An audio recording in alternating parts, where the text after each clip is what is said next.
Okay. And let's also make this full screen. Layout, full screen, cross out, sure.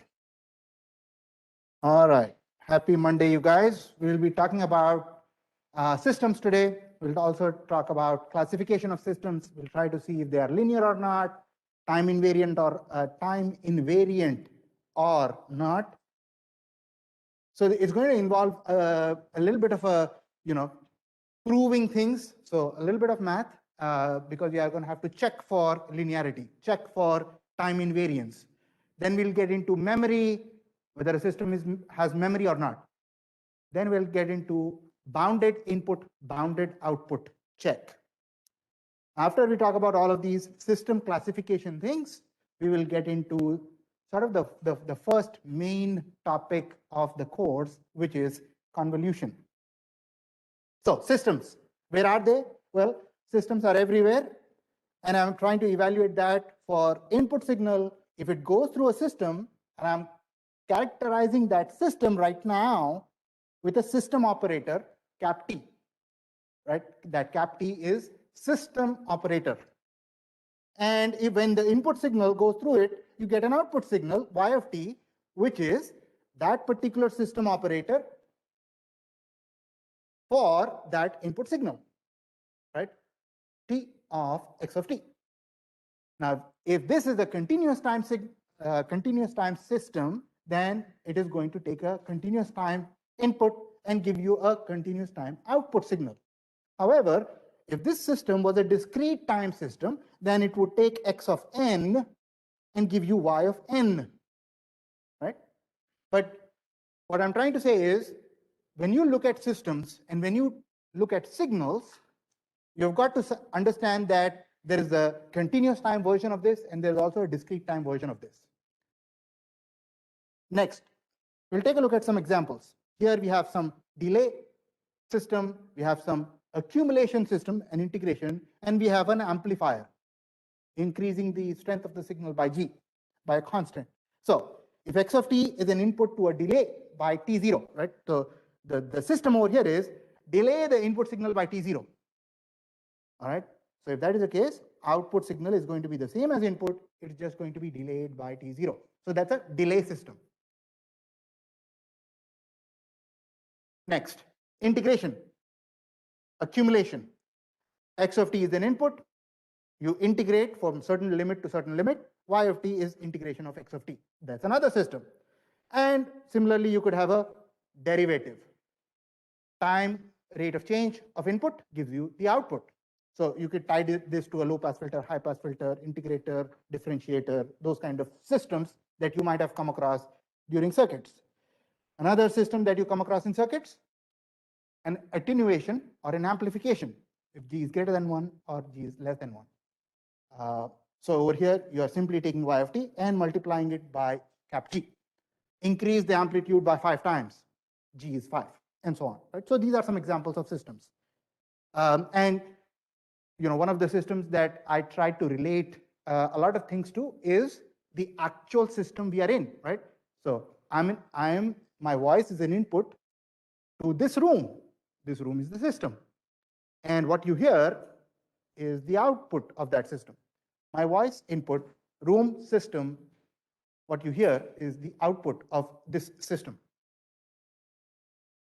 Next, system properties. The first property we'll be talking about is homogeneity. Now, why homogeneity? Because in order for a system to be linear, and system has to be linear for us to be able to even talk about this class, two things have to happen for this course to progress. One, system has to be linear and time invariant. It cannot have certain characteristic one day and then change its characteristics the next day. It has to be time invariant and it has to be linear. If it satisfies linearity and time invariance, then we can apply superposition principle to those systems, which means we can get into convolution and do all the interesting math behind all of these system properties. But the first piece is what? For linearity is homogeneity. The other piece is what? Additivity, right? So homogeneous, how do you find that out? Well, for any signal x of t and any scalar a, that system operator being applied on the amplitude scaled version of x of t, if it is the same as apply the system operator first, then scale the output by a, if they are both the same, then it is a homogeneous system. In one, you are applying the system operator first, then multiplying it by amplitude scaling. In the other, you are multiplying it by the scalar first, then applying the system operator. So how can you express the same relationship using a block diagram? So over here, you see x of t goes in, gets multiplied by a. So this is sort of like this, right? X of t goes in, gets multiplied by a first, then goes through the system operator to get y of t. If that is the same as if you had switched these around, input goes through the system, then gets scaled by a. The amplitude is getting scaled here, not the time, to get y of t. If those two outputs, y of t's, are the same, if they match, then the system is considered to be homogeneous. Let's do some examples. We are talking about systems here. Is this system homogeneous? And let's take a look at how we are writing that system.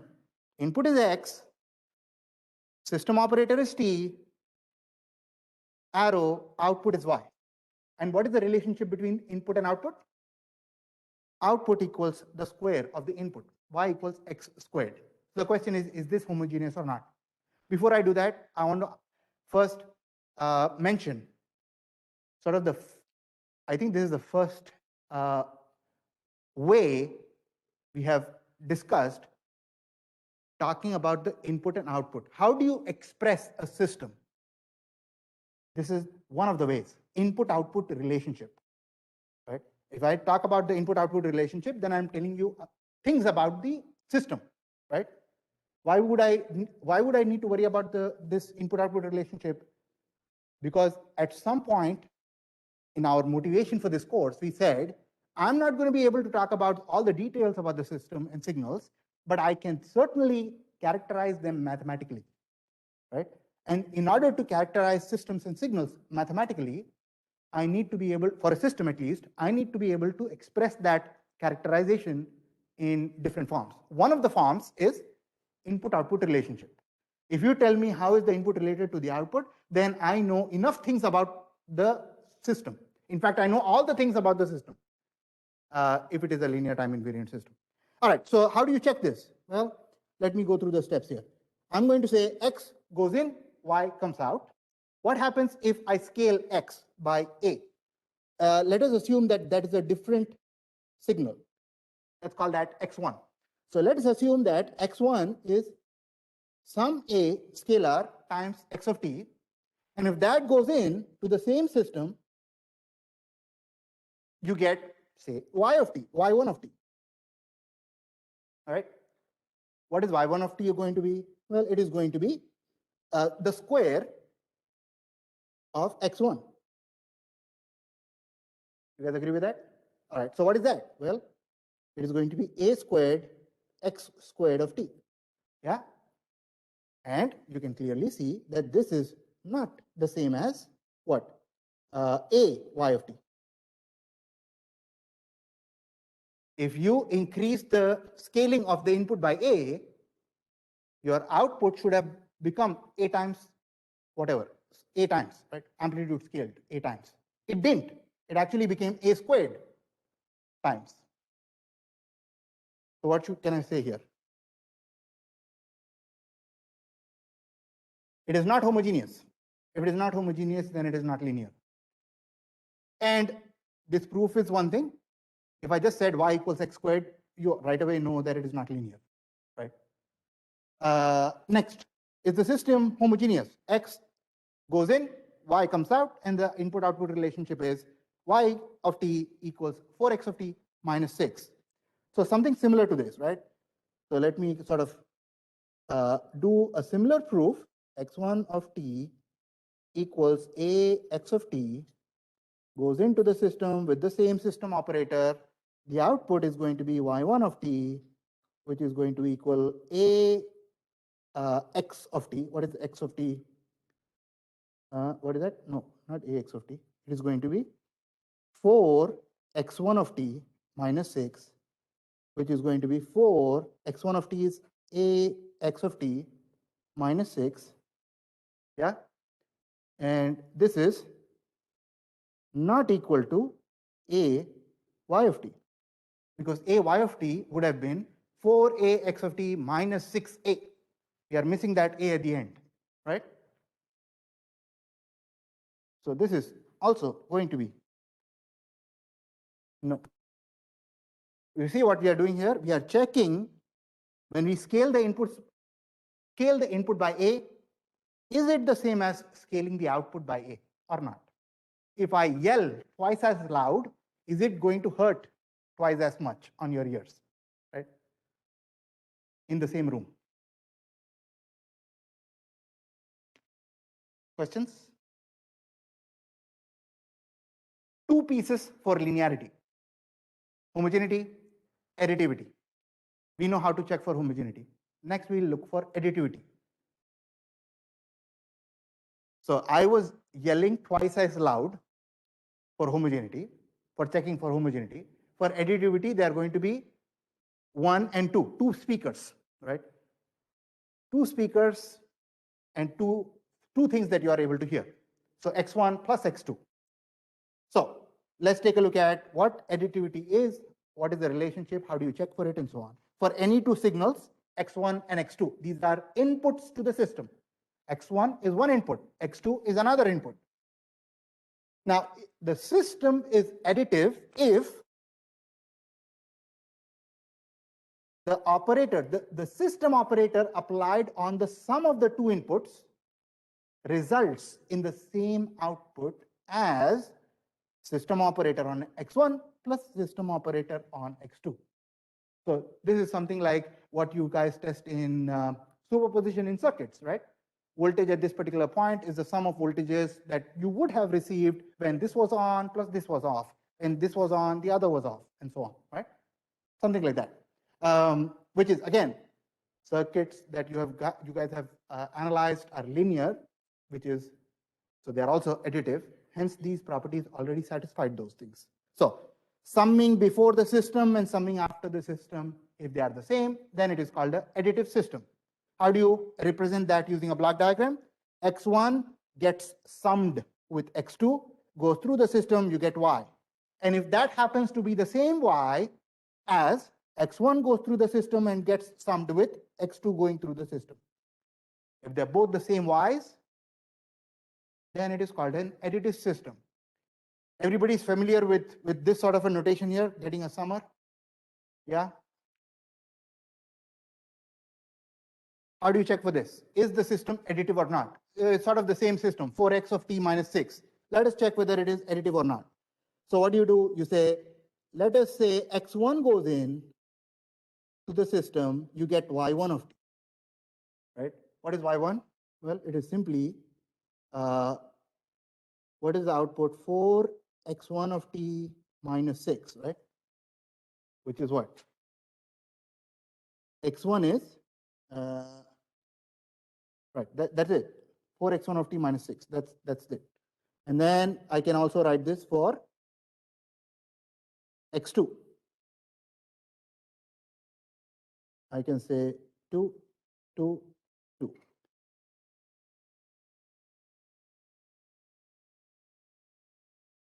Now let us try to put another, let x3 of t be x1 of t plus x2 of t. And if I do that, what do I get? x3 goes in, system operator, I get y3 of t. What is y3 going to be? 4x3 of t minus 6, which is going to be 4x1 of t plus x2 of t minus 6, which is going to be what? 4x1 of t minus 6 plus 4x2 of t. Right? Yeah?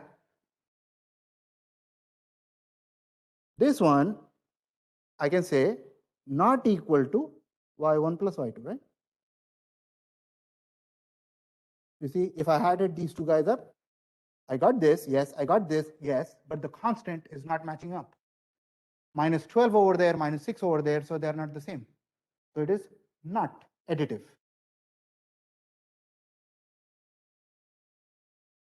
Questions here?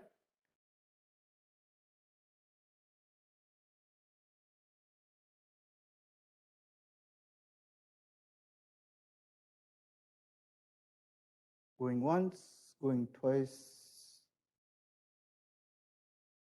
slide over.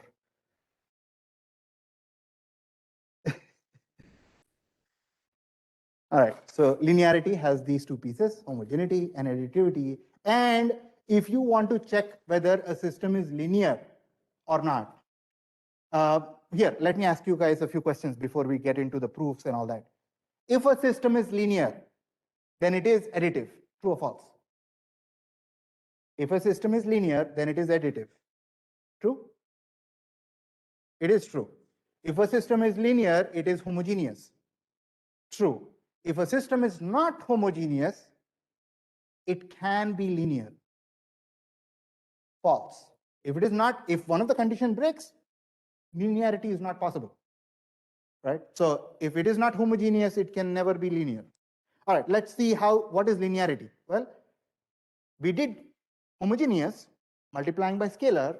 We did additive, x1 plus x2. Now it is sort of combining the two, right? So here, the check is x1 goes in, y1 comes out, x2 goes in, y2 comes out, and now your new input that you are considering is a scaled version of both the inputs, ax1 plus bx2. So the a and the b, those scalars, are taking care of the homogeneous aspect, and then you are adding them up, so you are also taking care of the additive aspect of the system. And you are checking whether y3, your new output, is ay1 plus by2 or not. Can I see that, how you are going to check? ax1 plus bx2 goes in. Do you get ay1 plus by2 or not? A and b are scalars. x1, x2, y1, y2 are the inputs and outputs. x1 to y1, x2 to y2. Right? So given this, is this going to check or not?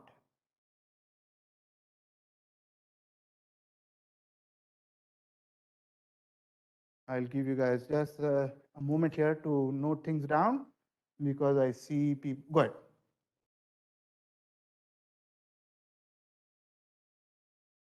No. So additive doesn't mean homogeneous, and homogeneous doesn't mean additive. These are two independent sort of properties of systems. Both combined give you linearity, because one is taking care of the amplitude scaling, one is taking care of whether you can add the signals before and after the system operator or not. So they're two independent. Good question. All right, let's move on. Is this system linear? X of t minus x1, x of t minus 1. Before we do anything, is this system linear? What is x of t minus x of t minus 1? What do you think that is? It's a sort of a differentiation, right? Like first difference between the two signals. Is it possible for you to be able to design circuits that does that? X of t minus x. Sure, it's a difference. And we know that we have learned things that can do differences in circuits, which has linear elements. So this should be linear, right?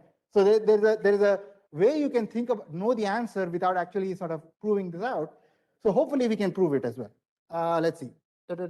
Is this system linear or not? So I'm going to say x1 goes in, system operator y1 comes out, which is what? X1 minus x1 shifted, delayed by one time unit. And similarly, I'm going to do the control C, control V in the iPad world and write 2 everywhere.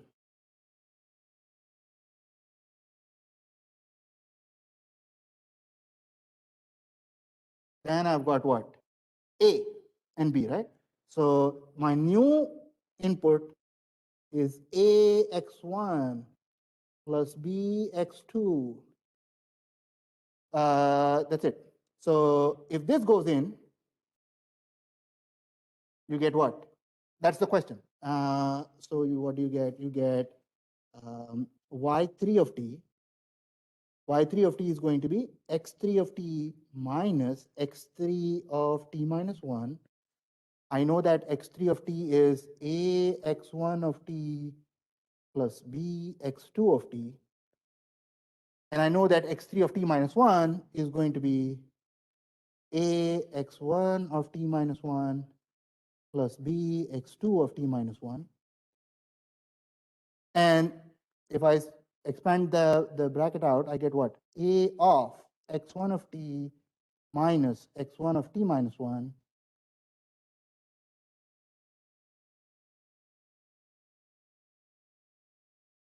plus b x2 of t minus x2 of t minus 1, which equals a y1 of t plus b y2 of t. So yes, it is linear. Go ahead.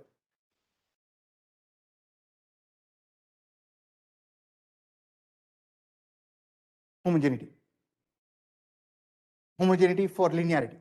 Yes, you have to check for both of those conditions. That's what we are doing here. We are trying to attack A, B, x1, x2. We are trying to combine both the checks in one check.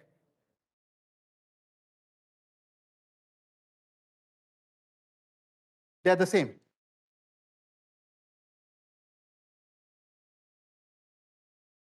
Yes, you are absolutely right. So you can check for them individually, or you can check for them the way we are doing together.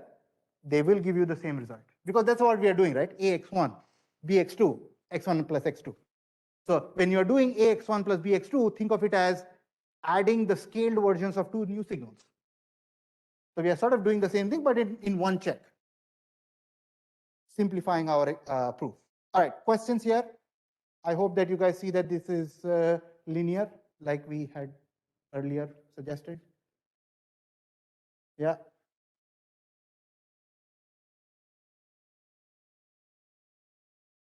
All right, discrete time system. X of n multiplied by 2 raised to n. How do you check whether this system is linear or not?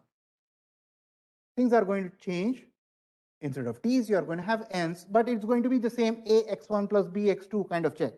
So let's do that. I've got what? No, ax1. I do x1 of n goes in. I get y1 of n, which is going to be x1 of n multiplied by 2 raised to n. And this one,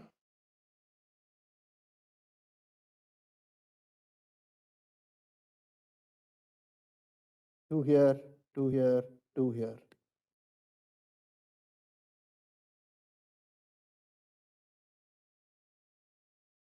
All right, let's now take a look at our third signal here, x3 of n, which is equal to ax1 of n plus bx2 of n. And when x3 of n goes in to the same system operator, you get y3 of n, which is x3 of n multiplied by 2 raised to n, which is what? I'm sort of writing it over here now. x3, a x1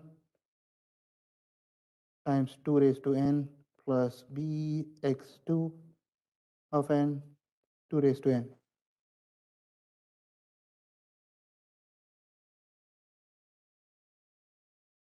A y1 plus b y2.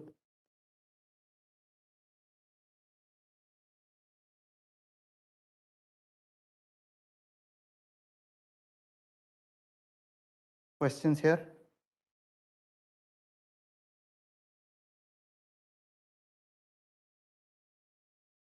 The whole thing multiplied by 2 raised to n. Yes. Okay.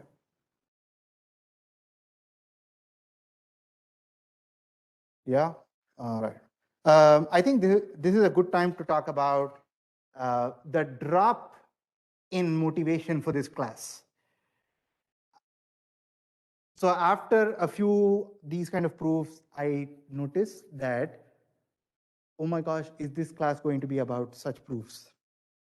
So let me clarify that concern or speak to it.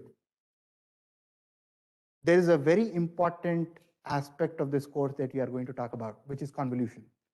And convolution, the whole idea of convolution rests on two things, linearity and time invariance. So if I'm just going to say, here, this is how you convolve two signals, that is going to be unfair to you guys. Because convolution requires things to be linear and time invariant. And if you do not know what is involved mathematically in system being linear and in being time variant, we are not going to be doing a good job when we actually derive the convolution sum for discrete time system and convolution integral for the continuous time signal. So you need to know where it is coming from, right?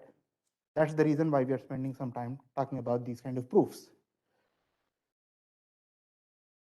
Okay, so that's good news, but some sort of don't like it that much. There was some. Okay, so on your exam 1 is coming up in a couple of weeks. Yeah, June 21st, Monday. Linear and time invariance checks are going to be there. Yes. So question like that, is a system this linear, time invariant, LTI?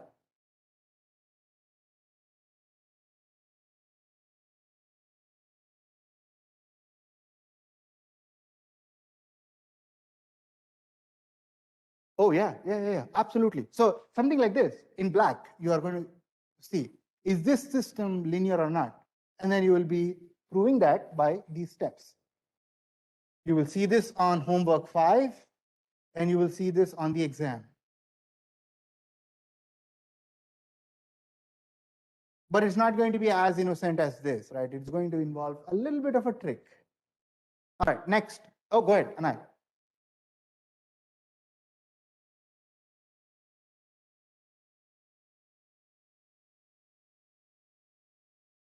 Yeah, so very similar to what you would do for continuous time. The only thing that really changed is t's became n's. So continuous time functions became discrete functions. That's sort of the only difference. So what you have done is you have assumed that if x1 goes in, y1 comes out. If x2 goes in, y2 comes out, right? That's the assumption. After this, you have said, let's make up a new signal x3, which is a weighted sum of x1 and x2. That's my new input. If that goes in, what comes out is the question. And if what comes out is the same weighted sums of the outputs for the corresponding x1 and x2, then the system is linear. For linearity, absolutely, yes, for linearity. Right, so if you want to check for linearity, you are checking for both.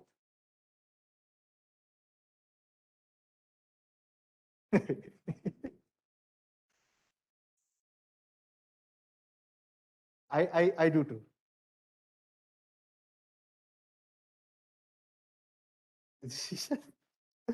Time invariance, TI, LTI, linearity we have covered, TI we need to figure out, time invariant or not. So this is your second system property or signal classification. Systems can be time invariant or they can not be time invariant, meaning they are time variant. So a system is time invariant, TI, if the time shifting of the input results in the same time shifting of the output. In other words, if I say a few words now, you hear them now. If I said them 2 seconds later, you would hear them also 2 seconds later. Right? If I delayed my input, you would hear it on the output side by the same amount of delay. Right? That is time invariance. So how can you capture that mathematically? By this. X1 of t is an input to a system, y of t is the output. If that is the case, let's delay x of t. If you delay x of t, you get t0 by delayed, so x of t delayed by t0. And if that gives you the same output delayed by the same amount, I shouldn't say delayed, I should say shifted by the same amount, then that would be a time invariant system. Block diagram view of things. X of t goes in, shift by t0, followed by the system operator, you get y. And if that output y happens to be the same as x of t goes in, apply the system operator, whatever that is, differentiator, integrator, delay, or whatever, followed by another delay, time shift, you get the same y. If those two are the same, system, delay, delay, system, they are the same outputs, then you can say the system is time invariant, TI. For discrete, as you would expect, things are not going to be very different. It's going to be simply x of n gives you y of n at the output. If you delayed x of n by some, I should say delay. I should say shift. You guys see why I should say stop saying delay, right? Because if I immediately say delay, I'm assuming that n0 is positive. It may not be positive.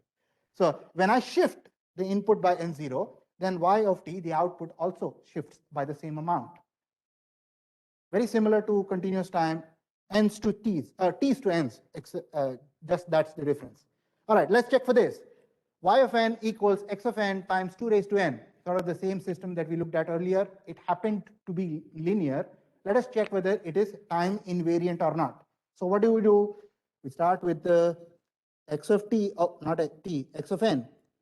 X of n, system operator, you get y of n, which is what? X of n multiplied by 2 raised to n.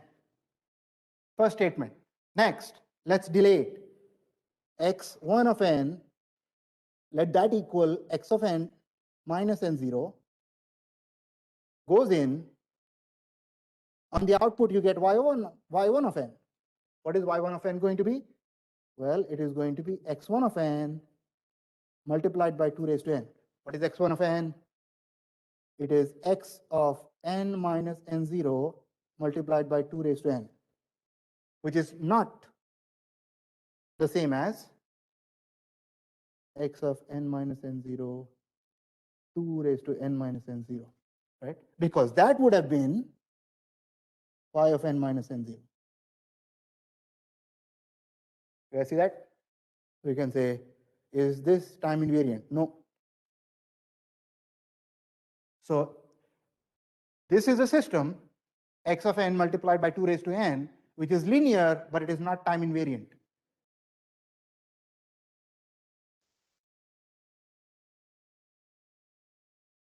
So linearity and time invariance are independent properties. One doesn't give you the other. Questions? 1, 2, 3.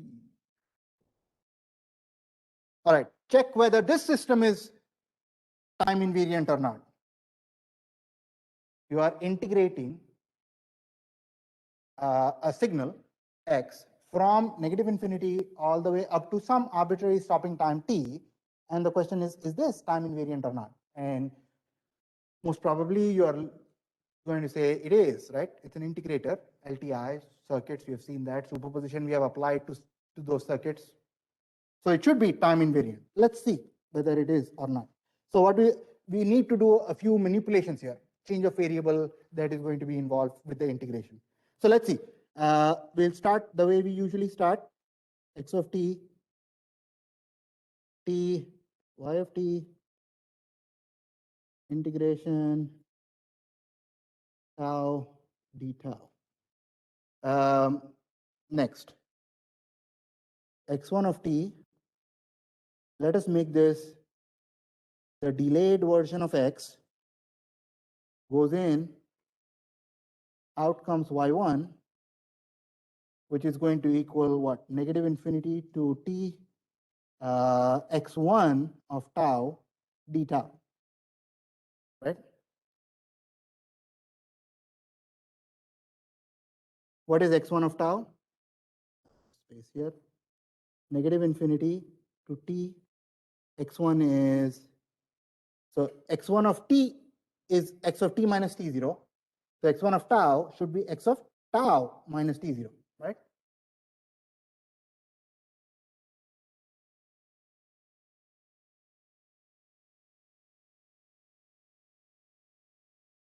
You guys okay with that?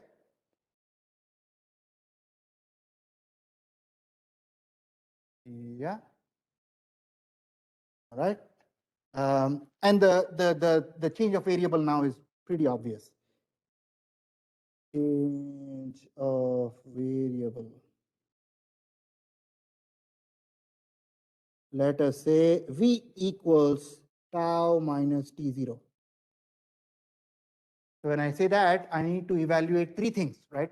Lower limit, upper limit, with respect to what? D tau is what? So what is lower dv? What is dv? dv equals d tau, right? So that's easy peasy. Next, what happens when tau is negative infinity?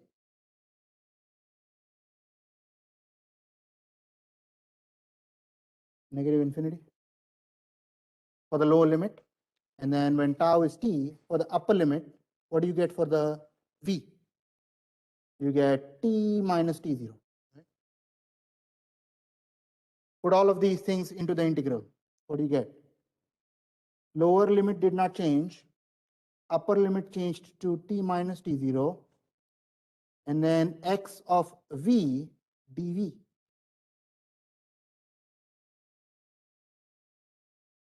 Take a few minutes, see all those things involved. You guys okay with that? Which is simply what? This is y of t minus t0, right? You see that? If I delay t, if I put t minus t0, that is t minus t0. That's all. That's all I have here.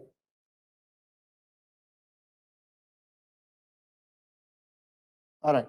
So it is time invariant, and I'll let you guys ask me questions about this if something is not clear.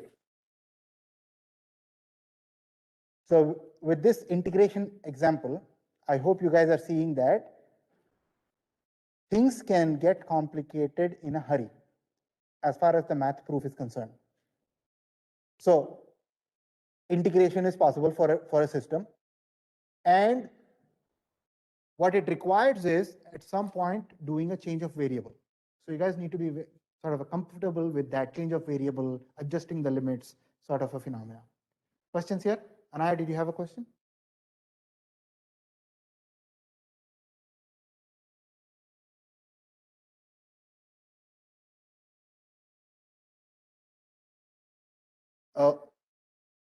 Yeah. Oh, in this guy, there is no tau. Oh, here, there is a tau there. So what I did was I wanted only one variable here instead of two. So I said, let's make this guy tau minus t0 into this v, so that finally I get x of v, right? Because that's what I can do here, x of tau, only one variable. Okay, let us try to see another example of a time invariant system. What is this? This is a integration. I already said it is time invariant. If I said it is time invariant, then it should also satisfy the properties of that. When you integrate a delta function, what do you get? Well, you get unit step. We talked about that. As you're integrating from negative infinity to some t, if t is greater than 0, then you get a 1. If t is less than 0, you don't integrate over that impulse, so you don't get anything. In other words, you integrate delta from negative infinity to some time t, you get u of t. Now, what would happen if you shifted that input? If you shifted that input, in this case, delayed it by 2 time units, you're still integrating. Your output also gets shifted by the same amount. Why? We have already proved that integration from negative infinity to t of a signal is time invariant. We have already proved that. So when you delay the input, your output should get delayed by the same amount. So if your input gets delayed by 2 time units, your output also gets delayed by the same amount, right? Questions here? How do you prove for time invariance? All right, now let's try to put linearity and time invariance together, right? How do you think you will check for linear and time invariant systems? You will do something like this. Ax1 of t minus t1 plus bx2 of t minus t2. Different scales, different signals, different shifts for those signals. Goes in, what do you get at the output? Do you get a y1 of t minus t1 plus b y2 plus t minus t2 and so on? If it does, then the system is linear and time invariant. So all of those properties together. You guys see that? We'll also capture it in a mathematically later on when we start talking about superposition. All right, is this system time invariant? All right, so let's prove this. We don't have too many proofs. I think this is the last proof, so just bear with me, guys. X of t goes in, you get y of t, which is t x of t. Next, let us take x1, which is a shifted input, goes in, you get y1 of t, which is t x1, which is what? T x1 is x of t minus t0, which is not the same as this guy. So answer is no.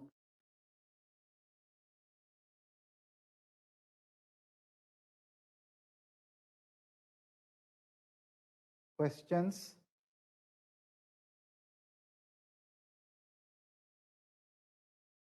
Good.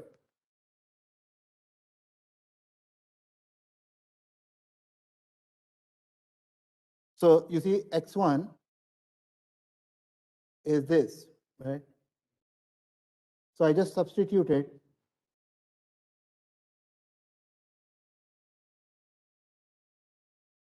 other questions. Okay, so that takes care of linearity and time invariance. Let us move on to memory. Three things still we need to talk about in order to classify systems.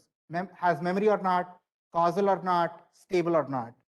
Then we can talk about sort of the flashy points, the fancy points of signals, response of LTI systems, and get into discrete convolution.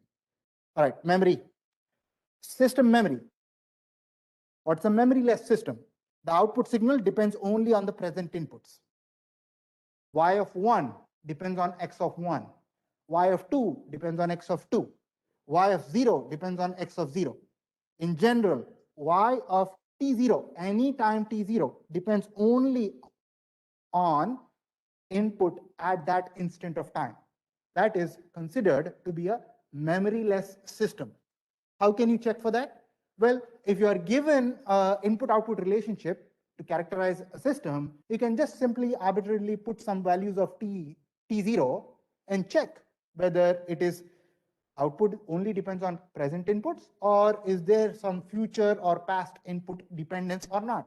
And if there is, you cannot classify that as a memoryless system. So just arbitrary numbers getting plugged in is the solution there. So Y of 0 only depends on present input. What is the time? 0, right? So present input, X of 0.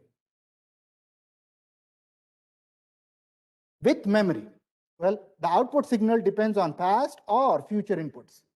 If it depends on past inputs or it depends on future inputs, then that is going to be a system with memory, which in other words, you can say Y of 1 depends on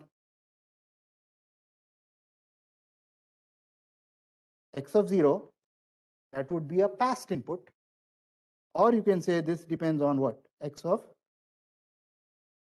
-1, right? Oh, that is also passed. So let me make that 2. That would be a future input. Y at the current time is depending on a past input or a future input.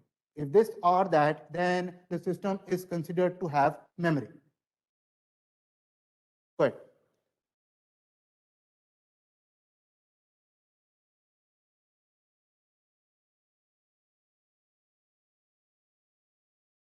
Hey, the time, continuous time, belongs to the set of real numbers. If this was a conversation about discrete time systems, then we would say n belongs to the set of integers. But right now we are in continuous time, so we are saying belongs to the set of real numbers. All right, let's go on. Causality. Output signal depends on future or past inputs. Present or past, sorry. So right now or past, that is causality. This has caused this, right? So no dependence on future inputs, depends on present and past inputs. So you could say y of 1 depends on x of 0, that would be a past input, right? Or depends on x of 1. And that would be a present input. So if it depends on past or it depends on present, then it would be a causal system, as opposed to what? A non-causal system, right? So if there is dependence on future inputs, that would be a non-causal system. And now you have a few combinations, right? So a system could have memory and it could be causal. It could be memoryless. It could be non-causal. So you have to look at it in terms of has memory or not, causal or non-causal. In other words, for causality, you can say that the output any time t doesn't depend on input at any time larger than t. That would be the future input. Definitions are similar for discrete time. We don't need to go into that, right? Again, writing the definitions for discrete time. It's going to be the same t's. T is with n's, but now the n's are integers. Classify the systems in these categories: memoryless or memory versus causality and non-causal systems. Systems, right? These are system properties. So the first one, has memory, has no memory. What do you guys say? Has memory? Yeah, because if I plug in n is 0, I get dependence on x of -1, right? So that's a past input. So has memory. So let me say has memory. How about causality? Causal or non-causal? Causal. So if I put in any time, I get dependence on the current time for the first piece, x of n, and I get -1. So the past. So there is dependence on present and there is dependence on past. So this would be a causal system, right? It has to satisfy for all n, right? So if you are getting any confusion, if there is some confusion, just plug in some numbers that are negative, some positive, some 0, and do that check. Next, we have y of t, x of t minus 2x of t plus 2. What about this? Has memory? Has memory, right? Depends on future, right? How about causality? Non-causal? Right. No, so we are classifying that as causal versus non-causal. So non-causal. Because now it depends on future.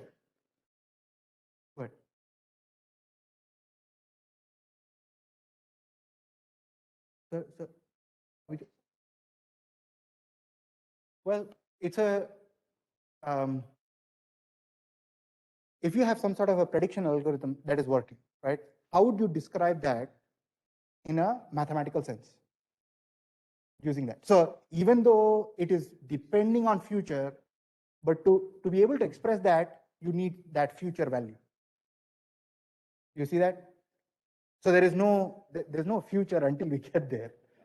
But the math has to be able to support the dependence on future. All right, has memory, non-causal. Next, y of t, x of 2t. Memoryless, has memory. What do you guys think? Memory, huh? Has memory, right? So memory less is, it depends only right now. Like x of 1, y of 1, x of 2, y of 2, like that right now. But if I plug in 1 here, I get y of 1 depends on x of 2. That's a future input, right? And in fact, if I plug in -1, then now it depends on the past input. Negative x, y of -1 depends on x of -2, right? That's a past input. So it depends on sometimes on present inputs, sometimes on past inputs, sometimes on future inputs. So it depends on all. So it has memory.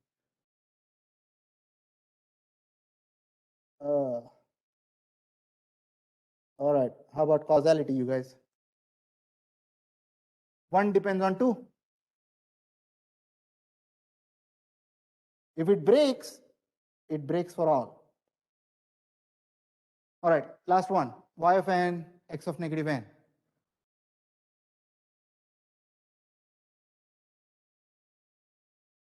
There is dependence on past, present, and future. And about non-causal versus causal? Non-causal. All right, so I hope you guys see that these are pretty easy to check. You can just look at it and check. Linearity required a few things to prove. Time invariance required a few things to prove. But these kind of things, memory and causality, you can just check by plugging in some arbitrary values. Now let's talk about stability. We're talking about stable. Oh, go ahead.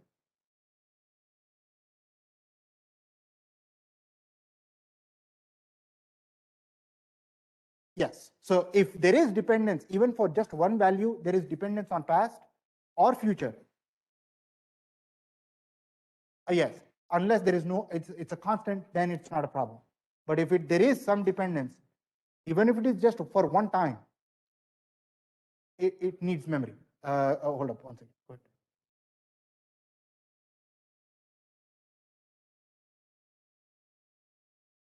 So 2t has memory because y of 1 depends on x of 2.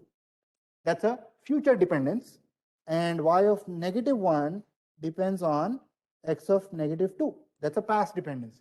So some outputs are depending on future inputs, some outputs are depending on past inputs, but they need, so in order to be memory less, they need to only depend on the current time, y of 1, x of 1, y of 2, x of 2, and so on. That's why it has memory. Now your question? All right, go ahead.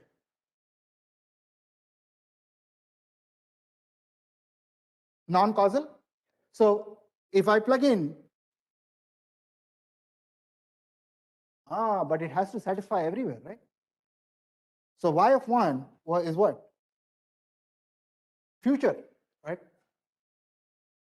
It requires, y of -1 requires x of 1. That's a future input.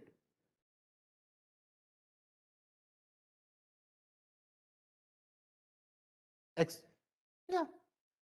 So sometimes it depends on past inputs, sometimes it depends on future inputs, but the moment it depends on future inputs, causality is broken.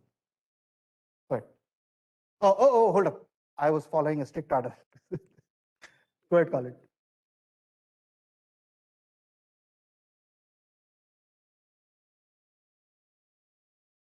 I wouldn't, right? I wouldn't. Right. So n is all integers. And if it is t, all real numbers. I wouldn't restrict the domain. Go ahead, Dan. First one, causal. Right, because it is x of n and x of n minus 1, right? So no matter if I put in positive numbers or negative numbers or 0, I'm going to get dependence on present because of this guy and past because of this guy. Yeah. The previous n, if it is a minus n, then it is a flip. But if it's n minus 1, n minus 2, that's a delay. So if things are getting delayed, then it is dependence on past inputs. So no matter, so here, with the first equation, is there any chance if you put y of a positive integer, 0, a negative value, are you going to get y of something to depend on x of something greater.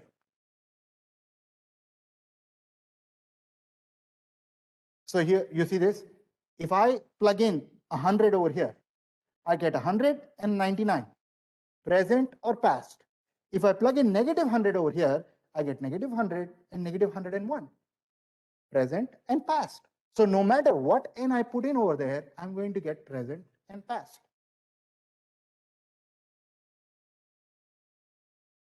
On either direction, right? On either direction, if n is increasing positive or negative, the output is only dependent on present input. What is present input? Well, present input is you want y of 2, tell me x of 2. You don't need to tell me x of 1. You don't need to tell me past inputs. Just tell me what the input is right now.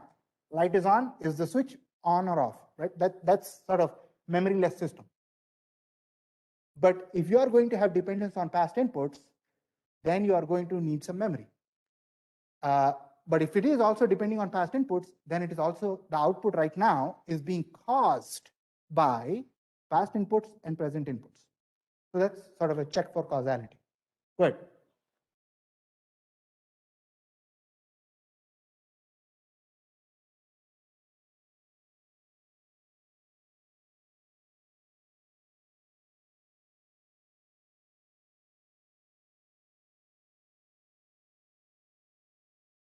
Yeah, present is okay. So if I was doing y of 0, then I get x of 0. So there is dependence on present.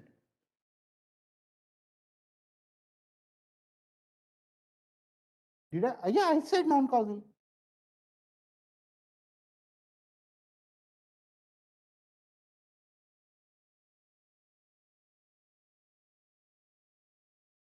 Yeah, but present or past.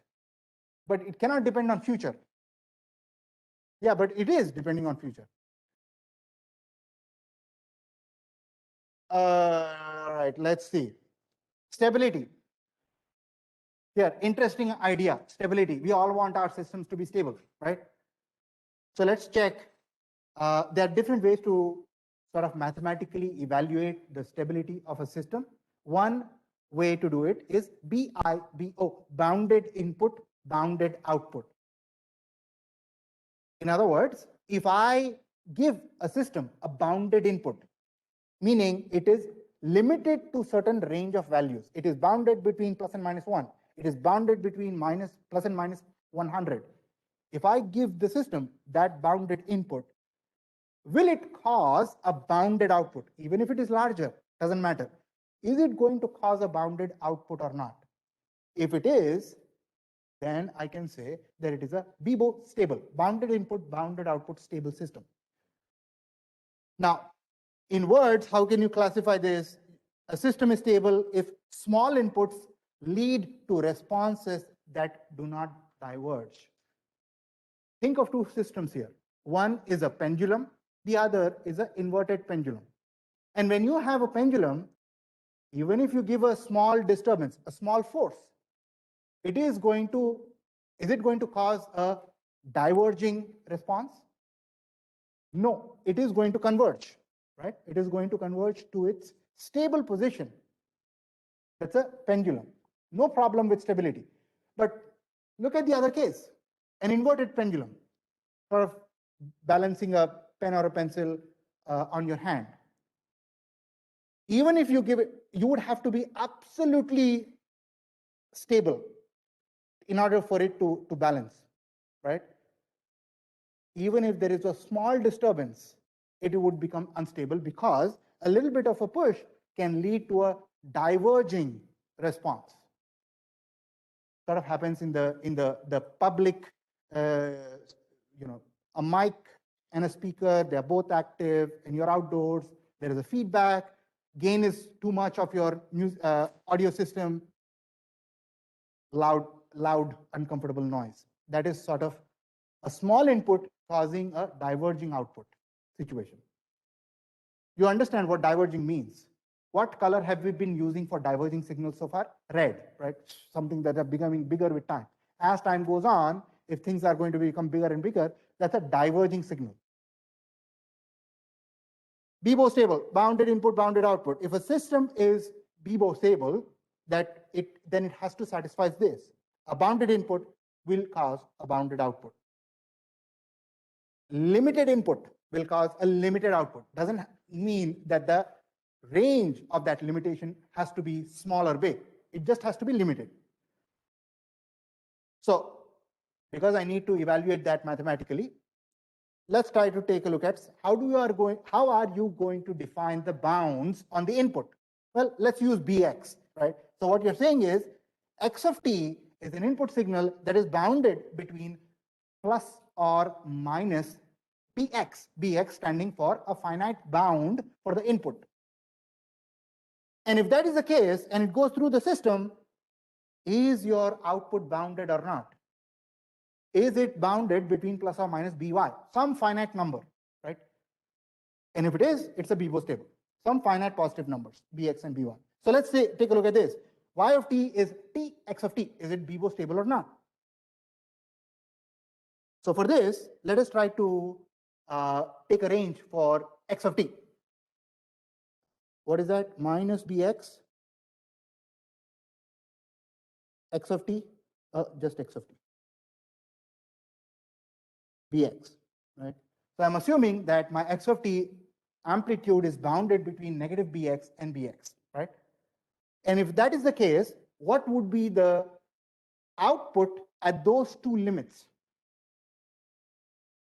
Can I say it is going to be x of t goes in, so y of t, right?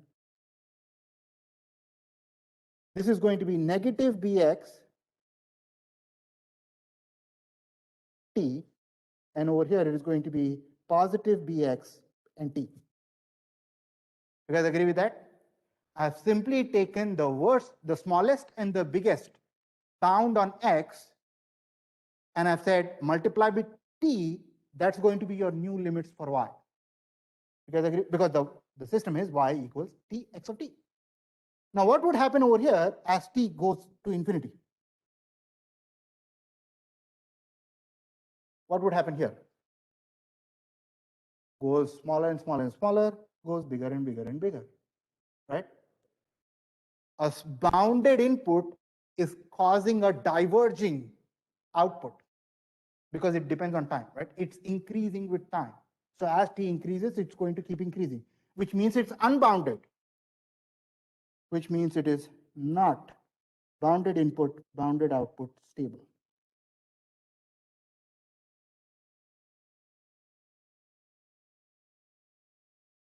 Or you can say Bebo unstable. That's okay. All right, next, e to the x of O.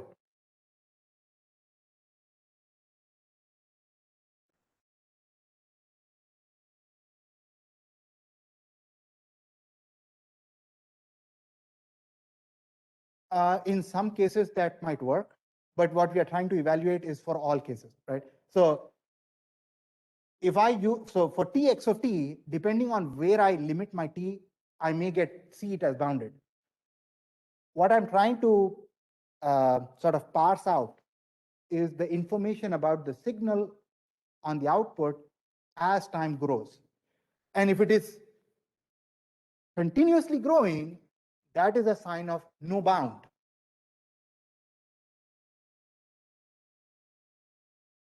Yeah, right. So the t is breaking it, right? If I didn't have the t up front, then it would be okay. So for example, in this example that we see here, right, you get y of t. Now in this case, you say, okay, if x of t is really small or really big, it is still, output is going to be e to the negative small or e to the negative big, right? So it's still bounded because no matter what the time is, it's still going to be bounded. So here, let's try to evaluate here. We can go again with this same bound, the smallest value and the highest value of x of t. And then when you plug in the system, your output now, because it is related to the input by an exponential, what is that going to be? The smallest value is going to be e to the negative bx, y of t, e to the positive bx, right? And if bx is finite, then e to the negative bx and e to the positive bx is going to be finite, right? if Vx is finite, and it is, it's a bounded input, then e to the minus Bx plus or minus is finite. So it is a bounded input, bounded output stable system. Good. Huh? Which one? E to the x of t.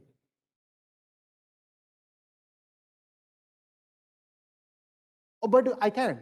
I have to use a bounded Bx, right? So the question is, if my input is bounded, that's given.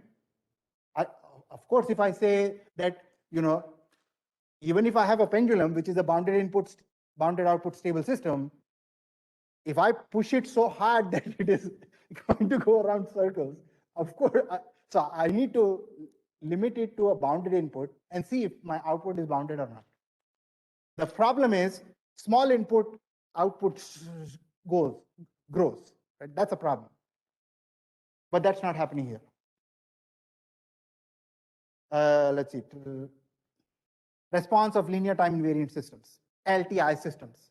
Why LTI systems? Because if the systems are linear and time invariant, then we can apply superposition on it. And with superposition, you get to evaluate the output of those systems without actually having to measure them, right? If I said, hey, what is the output of this RC circuit? Without measuring them, can you find it out? Well, you'll have to do a lot of math. But all of that math is based on this, right? All of that math is dependent on the fact that an RC filter or RC circuit is a linear and time invariant system. So one way to talk about systems, what was it? Input-output relationship. We are now looking at the second way to talk about systems. It's called the impulse response.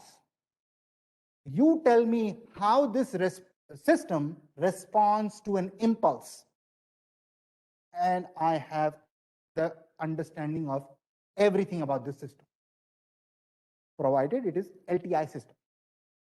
So you see this, it is like a name tag, right?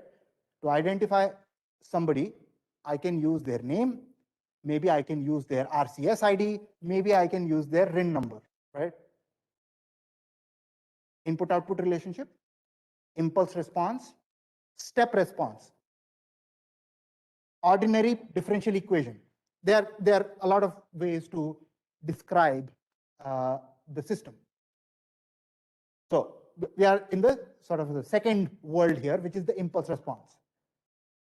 How do I find impulse response? Impulse response, right? I have a system here. This is my system. How do I find the impulse response of this guy? Well, when you guys think of this, then you guys might be thinking, what is the input, what is the output? Just think of this as a black box, right? I'm just holding up something which looks like a box. How do you find the impulse response of this guy? Impulse response. How do you find the impulse response of this? Send an impulse and see what the output is, right? Give it an input. The input is impulse. Find the response, measure the response, record the response. It will be impulse response of the system. And once you have that, you have everything about it.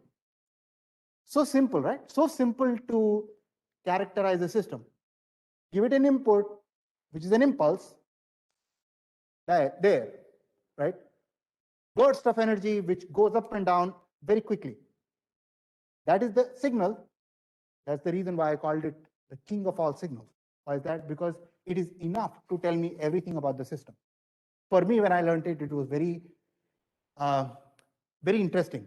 How can I figure out all aspects of a system by just measuring one thing? Impulse. It looks so insignificant, not interesting, right? Just goes up and down. That's it. And with that, you are able to find out everything. You are characterizing the system by that. Like it's like the identity of the system captured in one thing, which is the impulse response. All of this to say that it is going to be very, very useful in order to do convolution, in order to do Fourier transforms, a lot of other interesting math that we are going to do. But That's going to be derived of this impulse response. How do you find the impulse response? Take a continuous time signal or a discrete time signal. Input is an impulse, you get impulse response. And because it is so crucial to characterize an LTI system, we are going to give it a letter. Like we have given a letter for input. What is that letter? For the input. The letter we use typically for inputs is X. The letter we use typically for outputs is Y, right? Letter we use for impulse response is H, small h. So whenever you see H, you know it's sort of going towards an impulse response. Delta of t, when this is your input, your output is H of t. And if it were a discrete time system, you give it a unit impulse, you get H of n. And once you have this information about H of t or H of n, you have completely characterized, let me say that again, completely characterized the LTI system. It has to be LTI. An example, delta of t goes in, this is your system operator, your H of t looks like this, some H of t, like just arbitrarily sketched. That's your impulse response. Good. Is this, say that again? Oh yeah, so I can create an impulse. So here, this is many years ago when I did this in an actual basketball stadium, this is what I did.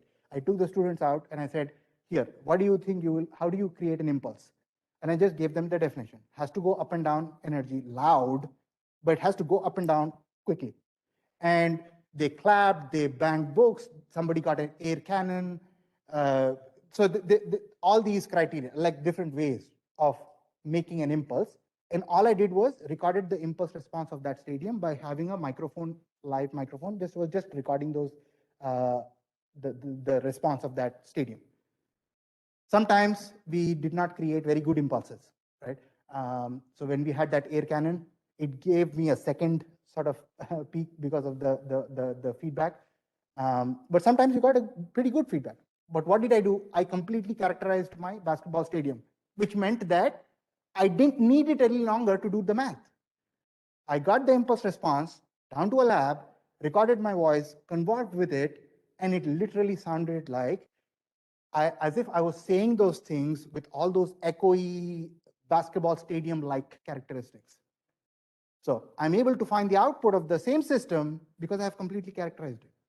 So yes, absolutely. And you do that in wireless communication, right? So if I have a wireless channel between a transmitter and a receiver, it has certain properties. How am I going to know those properties? Send an impulse from one side to the other. It's called channel sounding.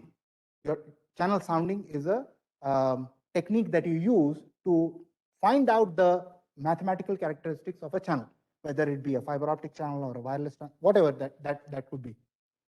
Once you know it, so you can revert those aspects to remove noise, to correct bit errors.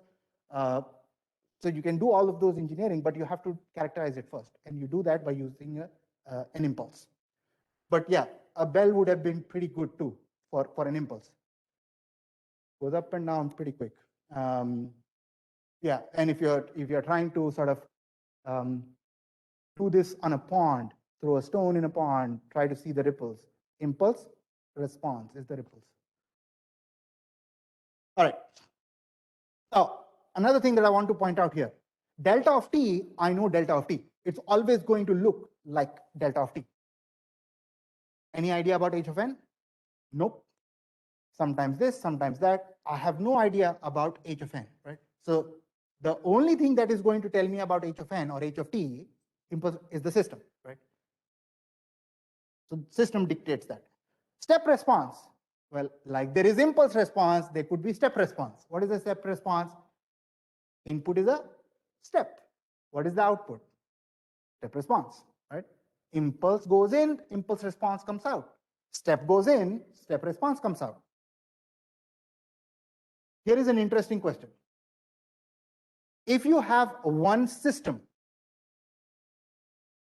And if you know its impulse response, can you maybe find out its step response? What is the relationship between impulse and unit step? Integrate, right? You integrate over impulse response, you get step response. What are you doing in integration? This plus this plus this plus this plus this, accumulation, right? Additive property. Our LTI systems need to satisfy linearity, which means they have to satisfy additivity, right? So if I know the impulse response of the system, then the step response is going to be the integration of that. You guys see that? So if I know impulse response, then the step response is simply going to be the integration of that. Good. Yeah, absolute. You differentiate step response, you get back your impulse response. All right. So applies for continuous time and discrete time. U of t gives you y step of t, right? Y step of t. Y step of t is what we are going to use to denote step response. H of t for impulse response, y step for output for step, y step. Good.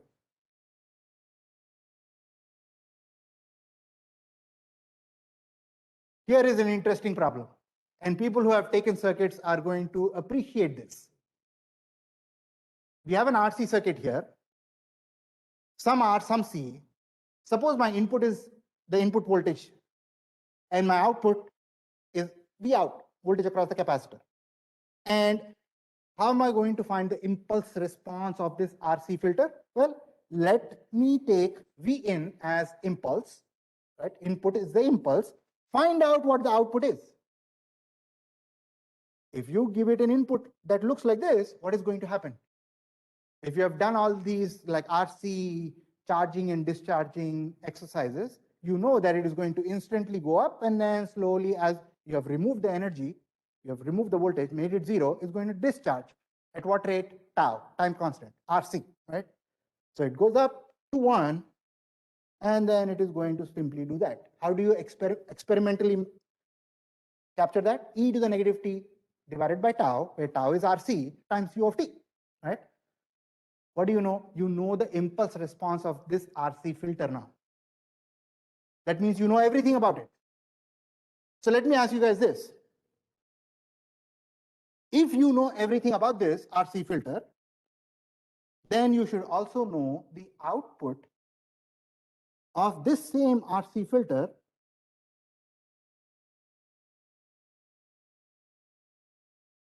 to something like this.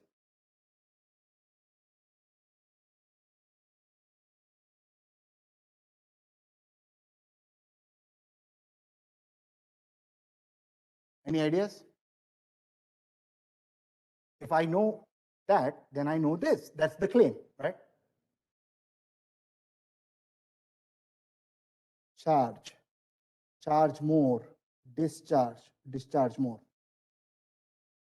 What did I use? I went from an impulse response to a step response. How did I go from an impulse response to a step response? I simply integrated it, right?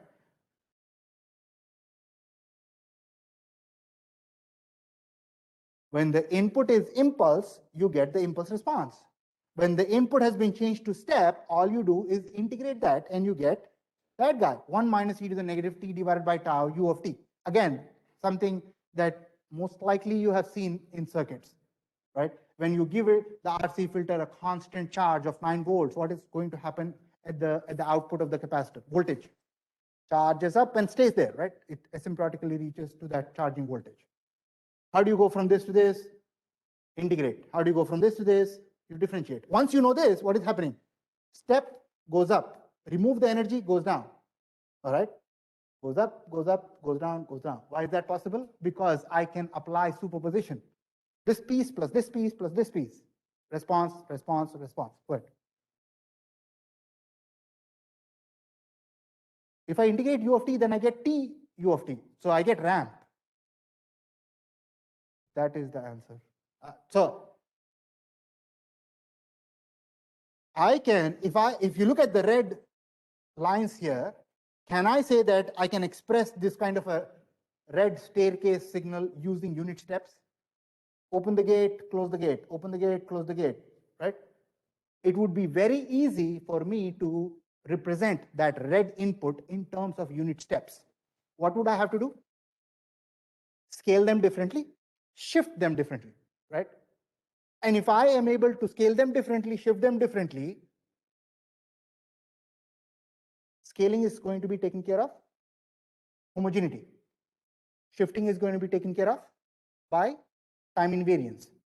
The fact that I can do this plus this plus this is going to be taken care of by additivity. In other words, I'm able to apply superposition and get the response out of the each piece, right? This, what does it give? Plus this, what does it give? Plus this, what does it give? And I put them all together to get the output of that. So something like this is actually what you're going to evaluate mathematically on, I believe, homework number 6. Now you know the shape of the answer. Now you just need to evaluate it. Go ahead.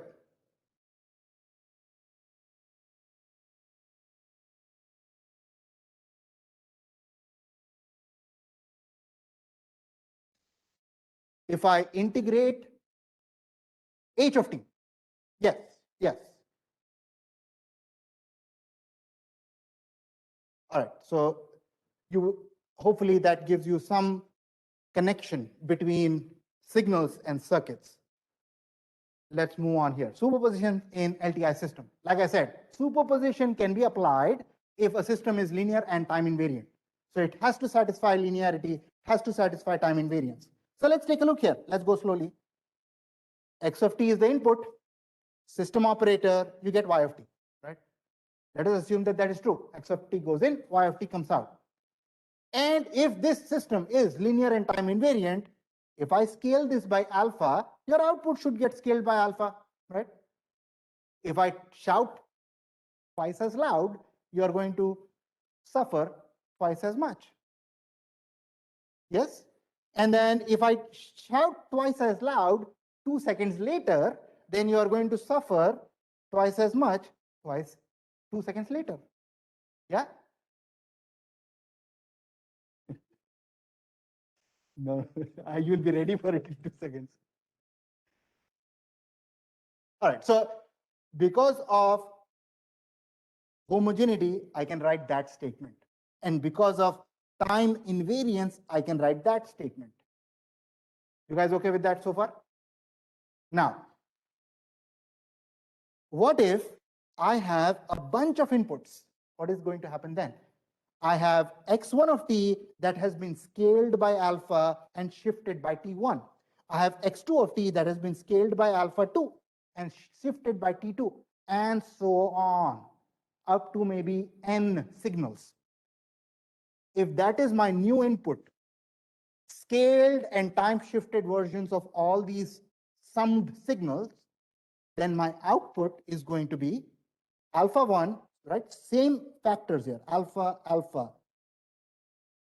alpha 2, and so on. And same shifts, T1, T1, and so on. So what I'm assuming here is when X1 goes in, Y1 comes out.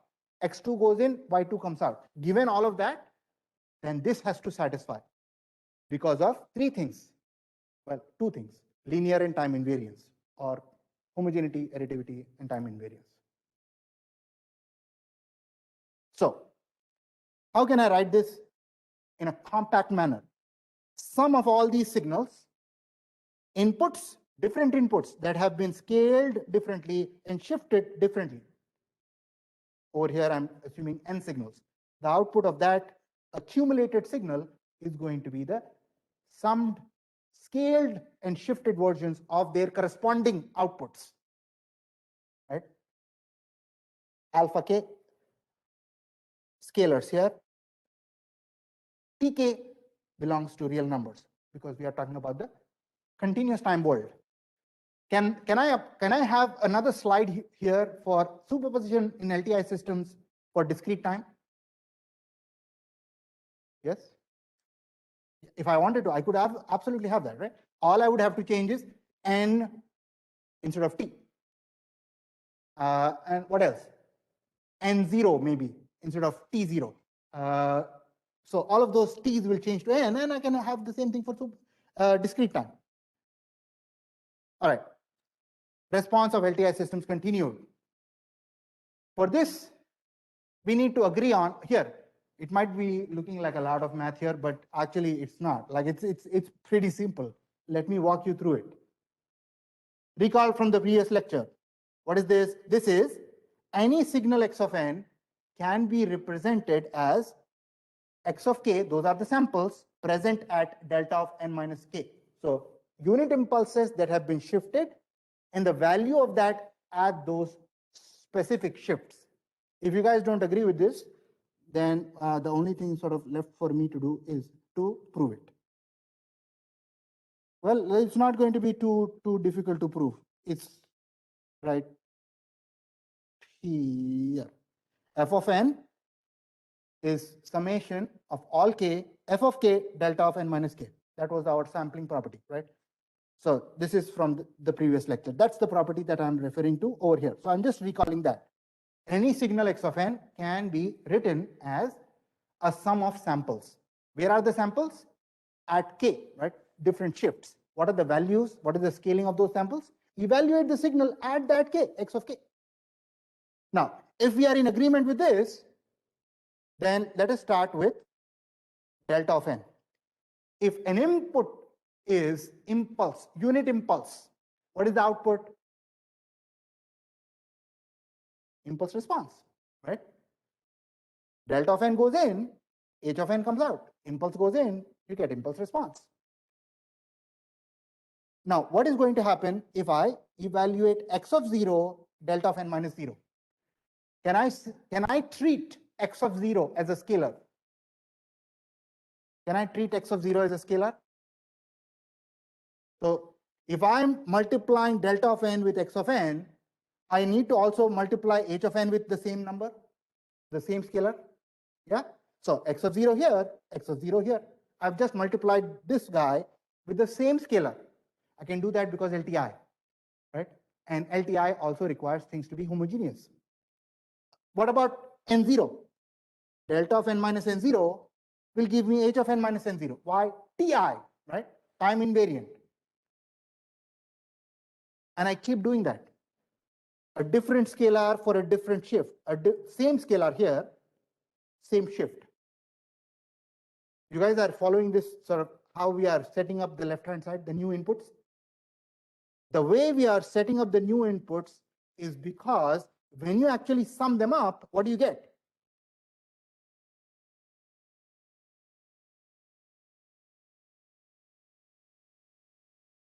You guys see that? X of n, right?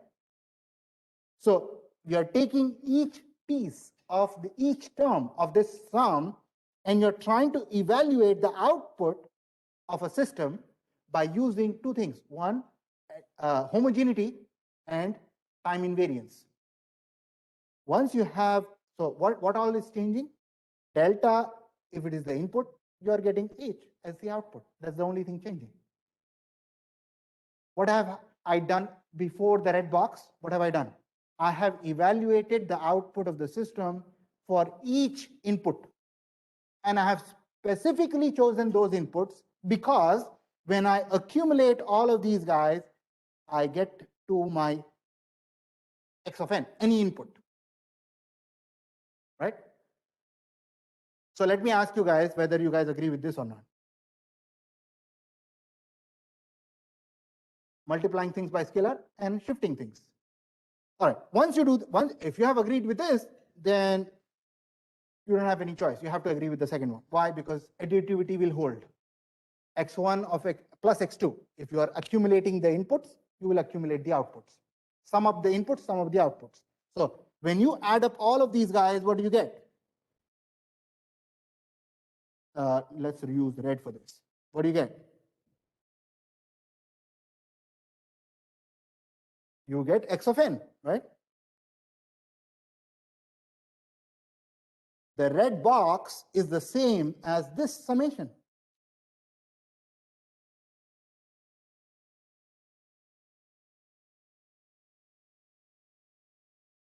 X of n. What do you have on the right side?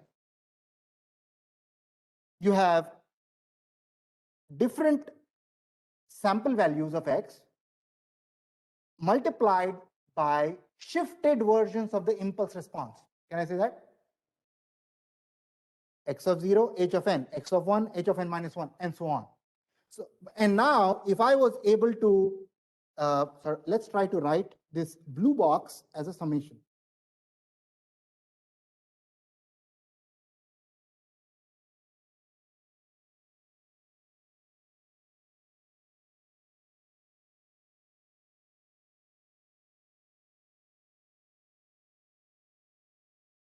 Let's see if you guys agree with that. Summation m, small m, is going from negative infinity to infinity. I have x of m multiplied by h of n minus m. You guys agree with that? Yeah? What did I just find out? X of n goes in. Provided I know the impulse response, I can tell you what the output is. The only thing that I need to know is x of n. If you tell me what the output is, and if I have already characterized the system, so I know h of n, I can tell you what the output is. You guys see that? You're trying to evaluate the response of LTI systems using this. So I hope you see why we had to talk about linearity and time invariance and superposition, because they all lead to this. Can you tell me what the output of the linear time invariant system is if I tell you its name? Impulse response. For discrete time systems, that would be evaluation of a convolution sum. So this is it. This is the convolution sum. The output y of n is summation of m equals negative infinity to infinity x of m multiplied by h of n minus n. X of m is the input. H of n minus m is the impulse response that has been flipped and is being shifted. That is called the convolution sum. How do you write it? Do you write it as a multiplication? No, you write it as a convolution. So x of n is your input, h of n is the system response. You find out the output of the system by doing a convolution, asterisk operation between h, x and h. So this asterisk is sometimes confused with multiplication, sometimes confused with matrix multiplication. It's not. It is its own convolution operation, which is sort of like one signal is here, take the other signal, flip it about the vertical axis, and sort of move it across the first one. And as you're moving across the first one, you are multiplying the two signals and accumulating those as well, right? There is a multiplication and there is a sum.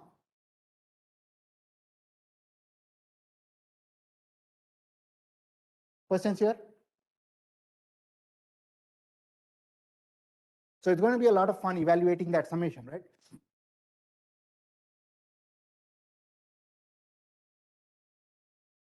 Well, I'm going to try to make it as much fun as possible. Well, I mean that seriously. Like there are a few ways of attacking that convolution sum. And if there is a convolution sum for discrete time systems, you guys can guess that there is going to be an integration when we come to the continuous time signals. And how are we doing in time? Oh, wow, that time flies with you guys. Oh,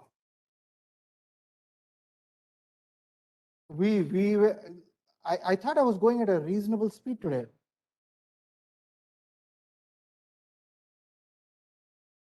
Where did I lose time?